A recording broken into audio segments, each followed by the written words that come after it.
Hello and welcome to this jazz guitar lesson. I'm Chris Whiteman and thanks for joining me. Today we're going to be looking at the diminished dominant scale. We're going to talk about what it is, why we use it, where it comes from, and then I'm going to share some examples of application with you. So the diminished dominant is an 8-note symmetrical scale commonly used in bebop to create additional tension on a dominant 7th chord. In my last lesson, we discussed the altered dominant mode of melodic minor, which is another concept to create tension. But I just want to clarify, while you'll see some of the same notes present in both diminished dominant and altered dominant, they are two different concepts. So the diminished dominant is a derivative of the diminished scale. So if you know your diminished scale, the pattern is whole step, half step, whole step, half step, right? And that creates a symmetry because there's only two intervals, major second followed by a minor second. Now with diminished dominant, we want this to align with a dominant 7th chord. So in order to do that, if we start on the root of the dominant, we have to first start with a half step, right? So we're flipping around the order. So diminished goes whole step, half step, whole step, half step. Diminished dominant goes half step, whole step, half step, whole step. Now, when I first learned this concept, I didn't have the terminology of diminished dominant, and the way it was taught to me is whatever the root of the dominant chord is, just go up a half step from that root and play the diminished scale. But that's an added step, right? So with diminished dominant, I can just go right to the root of the dominant and go half step, whole step. So it saves me a little bit of processing. But it doesn't really matter how you think of it as long as you can access the sound that you want. For me, the term diminished dominant just codifies a very particular harmonic concept in sound. And when interacting with other jazz musicians, this term is commonly used to codify this sound. So let's take a look at this scale. For all of our examples today, we are going to be using G diminished dominant. So if I start on G and I follow this pattern of half step, whole step, this is what we get.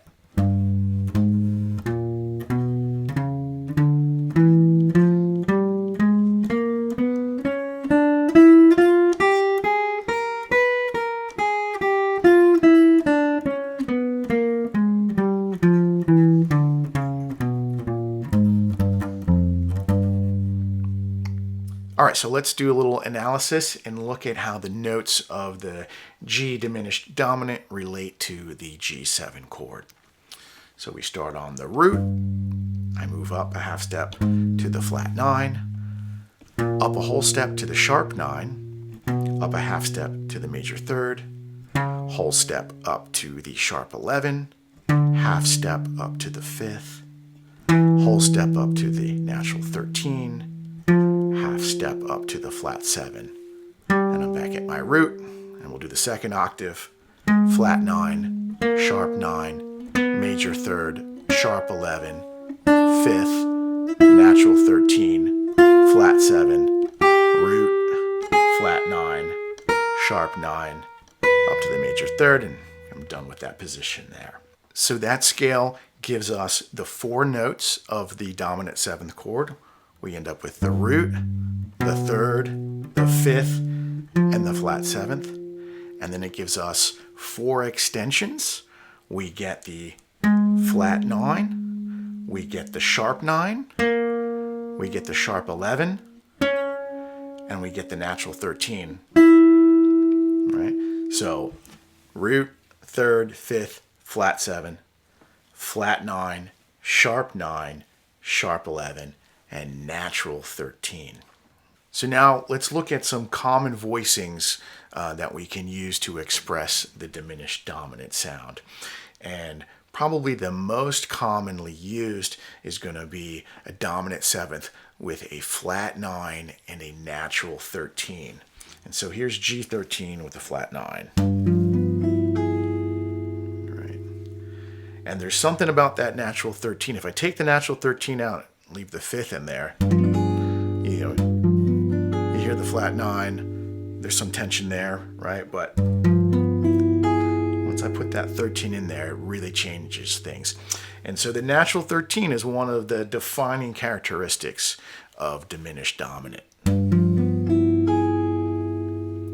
I can play this without the root. I'm going to play a rootless G13 flat 9, so I have the flat 7 in the bass, the F there. I can drop the flat 9 from the first string, drop it down to the 4th string. So another G13 with a flat 9. It's the same 4 notes, just put the flat 9 in the lower register. And then a particularly tense one is going to be the G7 with a flat 9 and a sharp 11. If I want to put the 13 on top, I can grab the open E. That's particularly tense, right? Now, one point I want to make. If I was playing this voicing in isolation, without any context, there's no way to know if this is diminished dominant or altered dominant, because the flat 9 and the sharp 11 are present in both diminished dominant and altered dominant. The moment I add a natural 13, now it's locked into diminished dominant. So just something to be aware of. But if I was using this in combination, maybe with a 13 flat 9 here, and then I went down there, I've already established, because I had that natural 13 in there, that this is diminished dominant. So one of the common contexts in which you'll see diminished dominant is at a cadence point. So the same thing with altered dominant. On a 5 chord, that's resolving to a 1. So resolving either to a major or a minor tonic. And in the context of jazz standards, we usually see this in a 2-5-1 progression. So I'm going to share with you some examples of major and minor 2-5-1, so you can just kind of hear the harmonic motion.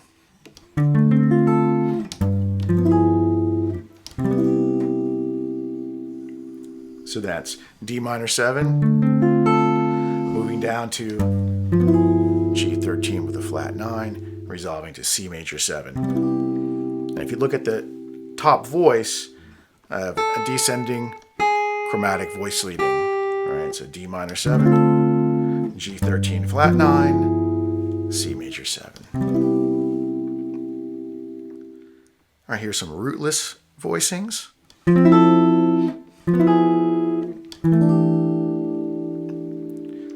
So I have a D minor 9,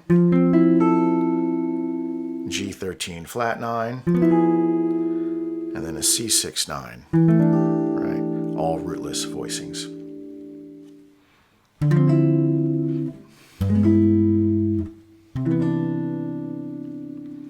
So that was D minor 9. Here's my G13 with the flat 9 in the lower register, resolving to C major 9.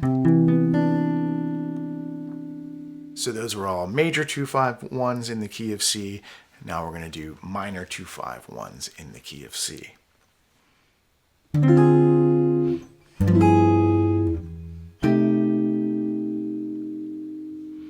So that was D minor 7 flat 5, G13 flat 9, to C minor 6.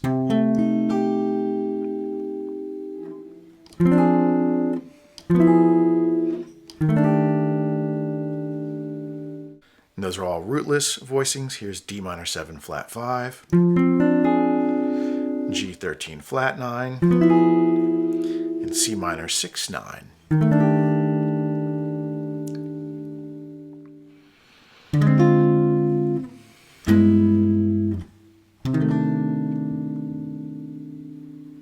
That was D minor 7 flat 5, and G13 flat 9, and C minor 6 9.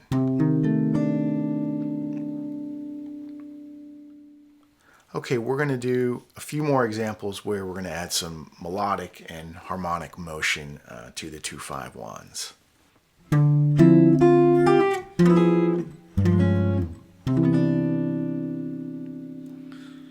So we have D minor 9, and I'm breaking up the presentation. I'm hitting the bass note first, and then the body of the chord, and then I'm moving a little melodic thread on top, right? And then I'm moving into my G13 flat 9 to my G7 flat 9 sharp 11 and C major 9. And again, that sounds like this.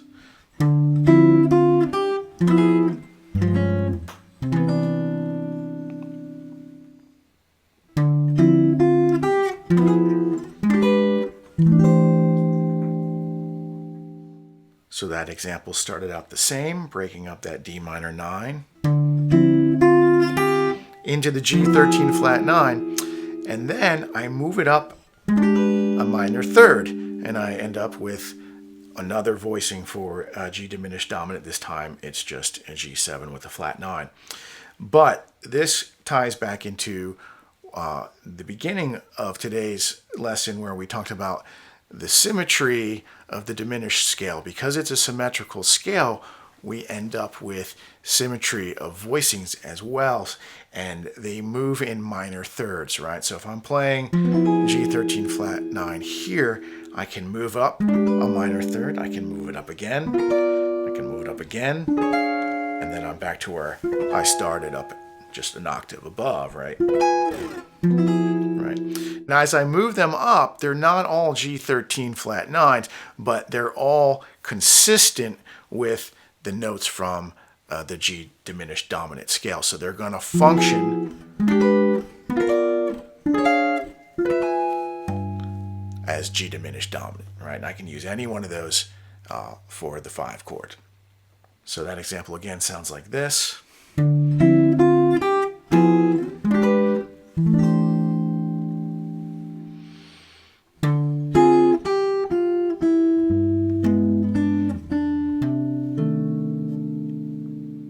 All right, so I started with a different D minor 7 flat 5. I broke up the presentation, and now my melodic thread is moving down into the 13 of the G. And I broke up the presentation of the G by going 13 into the bass. Then I grabbed the flat 9 in the 3rd, up to the 5th, and then I broke up the presentation of the C minor 6 9, right? So that whole example sounds like this. In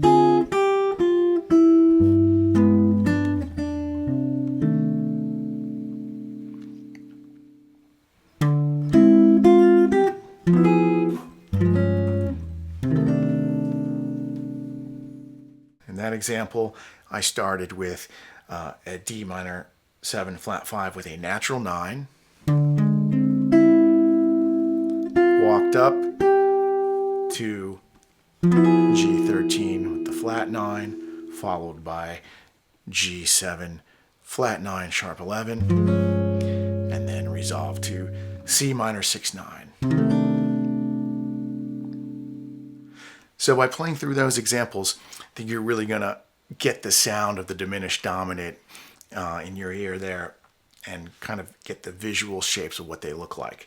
I'm going to put a link. I have 2 other videos where I actually do just 8th note lines over 2-5-1s using diminished dominant for the 5. So I'll put a link to that, and then I have another comping video that's a little bit more advanced than this, but I'll put both of those videos, links to them in the description in this video. Everything we went over today is available on a PDF download with standard notation and tablature for my Patreon subscribers, and I'll put a link in the description for those that are interested in that. And thanks so much for joining me, and I will see you next time.